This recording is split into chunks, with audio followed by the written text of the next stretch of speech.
Good morning. তো পাপিয়া ব্লগসে তোমাদের সবাইকে স্বাগত জানিয়ে আজকে ব্লগটা শুরু করছি। তো সকাল হয়ে গেছে, মামের স্কুলে চলে গেছে। মামের মর্নিং স্কুল যেহেতু সেহেতু তো এই যে এত কুয়াশার মধ্যেও স্কুলে যেতে হচ্ছে, মানে এত কুয়াশা পড়েছে যে রাস্তার দেখতেই পাচ্ছ যে কাছে কিচ্ছু দেখা যাচ্ছে না, এতটা কুয়াশা পড়েছে। তো আমি ছাদে গেছিলাম, তো ছাদে গিয়ে আমার খুব ভালো লেগেছে যে এত কুয়াশা, কি সুন্দর লাগছে ওয়েদারটা। কুয়াশা কুয়াশা ওয়েদার আর কি। তো কুয়াশা থাকুক আর যাই থাকুক না কেন, কাজ তো করতেই হবে, আর কাজ না করলে হবে না। আর মা আজকে যাবে বা বদ্দি ভাইদের বাড়িতে। বদ্দি ভাই বড় জামাইবাবুর খুব শরীরটা খারাপ, তো সেটা দেখতে যাবে মা। তো আমি এদিকে প্রচুর জামাকাপড় কালকে ভিজিয়েছিলাম, মেলায় যাওয়া হয়েছিল, তো প্রচুর জামাকাপড় হয়েছে, সেগুলো সব ভিজিয়ে রেখেছিলাম সকালবেলা উঠেই। তো দেখছি সেগুলো সকালবেলায় মাম স্কুলে যাওয়ার পরপরই সব কেচে ধুয়ে এই যে মেলতে চলে এসেছি।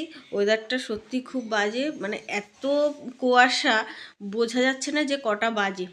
তো যাই হোক মেলে ঠেলে চলে আসলাম, ময়লার গাড়িও চলে এসছে, তো ময়লা দিয়ে আসলাম। তো আজকে ময়লার গাড়িটাও প্রচণ্ড দেরি করেই এসছে। তো যাই হোক ময়লা ঠয়লা দিয়ে চান ঠান করা কমপ্লিটের পরেও যখন এসছি দোকানে, তো তখনও এরকম কুয়াশা ছিল।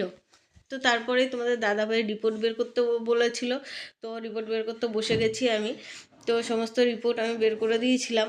তো আমাদের দাদাভাইয়ের আজকে একটু চাপ ছিল, আর যেহেতু কুয়াশা তো গাড়িটা আস্তে চালাতে হয় কুয়াশার মধ্যেও, সেই জন্য দেরি হয়ে যায়।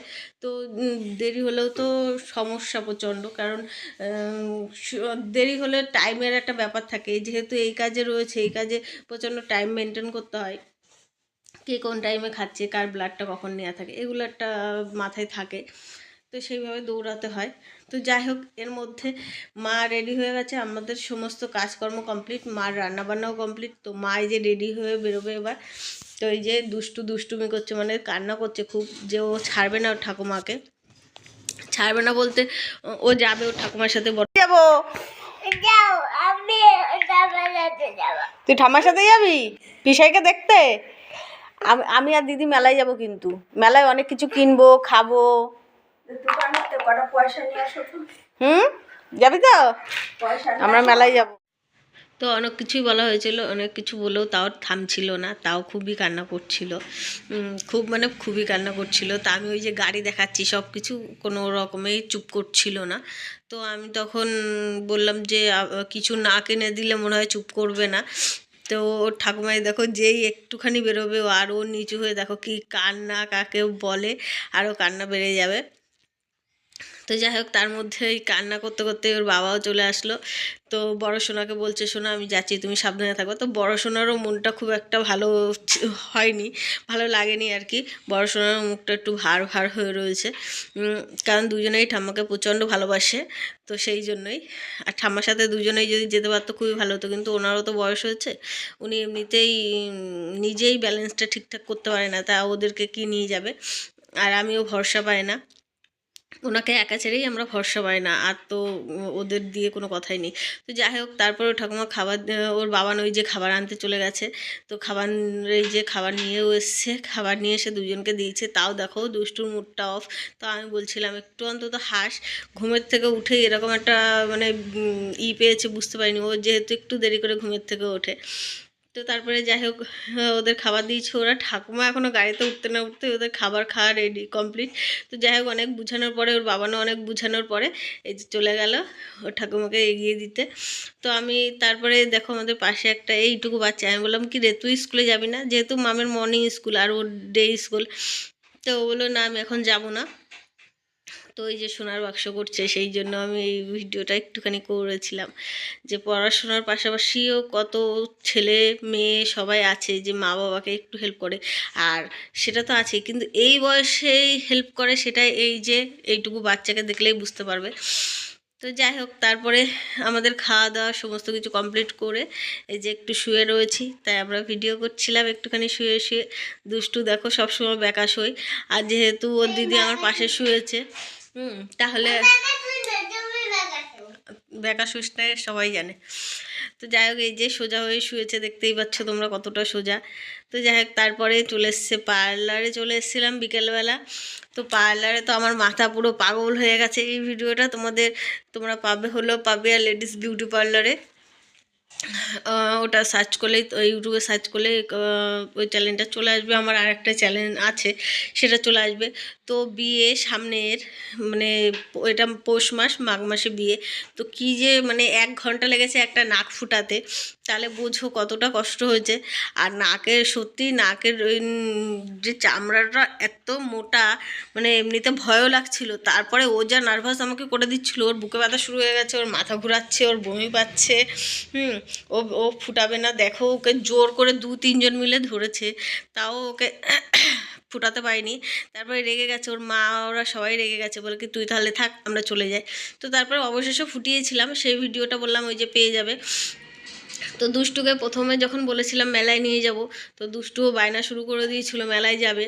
তো লাস্টে আমরা দোকান টোকান বন্ধ করে তারপরে আমরা এই যে 3 জনে রওনা দিয়েছি মেলায়, 4 জনে মিলে।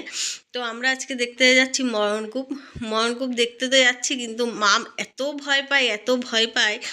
দেখো এই ফাঁকা ফাঁকা সিঁড়িতে মাম উঠতে ভয় পাচ্ছে। তো সেইটাই আমি ভিডিও করছিলাম। ভয় পাচ্ছে কি, রীতিমতো কান্না করে দিয়েছে। আর এই যে ওর বাবা ঠেলে নিচে নামানোর চেষ্টা করছে, আমিও টেনে নিচে নামাচ্ছি। নিচে না নামলে কিন্তু কিচ্ছু দেখতে পাবে না মরণকূপের। আর দুষ্টু দেখো কাউকে ধরে নেই, আর মাম দেখো ওর বাবাকে ওইদিকে ধরে আছে, আর এইদিকে আমার হাতও ধরে আছে। তারপর যাই হোক বলে ঠলে নিচে নামিয়ে এই যে পাশে দাঁড় করিয়ে দিয়েছে একজনের। আর এই যে মরণকূপে এই যে দিদি ভাইটাও চালাচ্ছে। কিন্তু আমি শুধু একটাই কথা ভাবি, এদের জীবনটা কতটা রিস্কে চালায় এরা গাড়ি, সেটাই হলো ভাবি। যে আমরা কতটা কষ্ট করে সংসার চালানোর জন্য কত কী করে সেটা জানি, তাও আমরা সবাইকে বলি এত কষ্ট করি।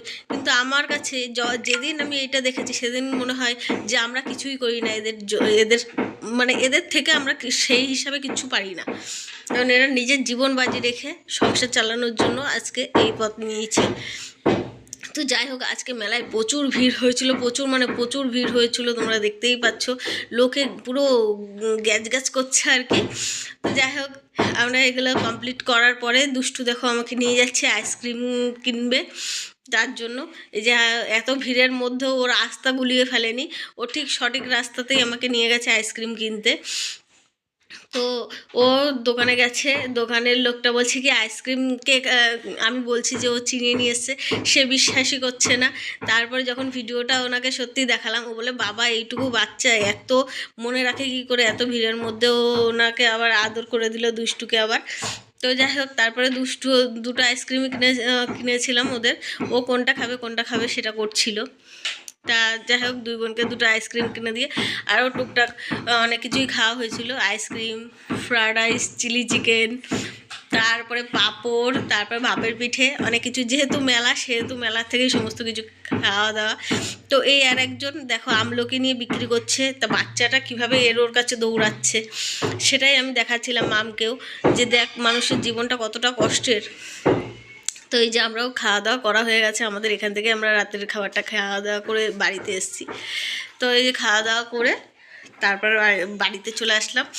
তো আজকের ভিডিওটা যদি ভালো লেগে থাকে অবশ্যই লাইক, কমেন্ট, শেয়ার আর সাবস্ক্রাইব করে দিও। তো আজকের মতো ভিডিওটা এই অবধি। তো টাটা, গুড নাইট সবাইকে, সবাই ভালো থেকো, সুস্থ থেকো, টাটা।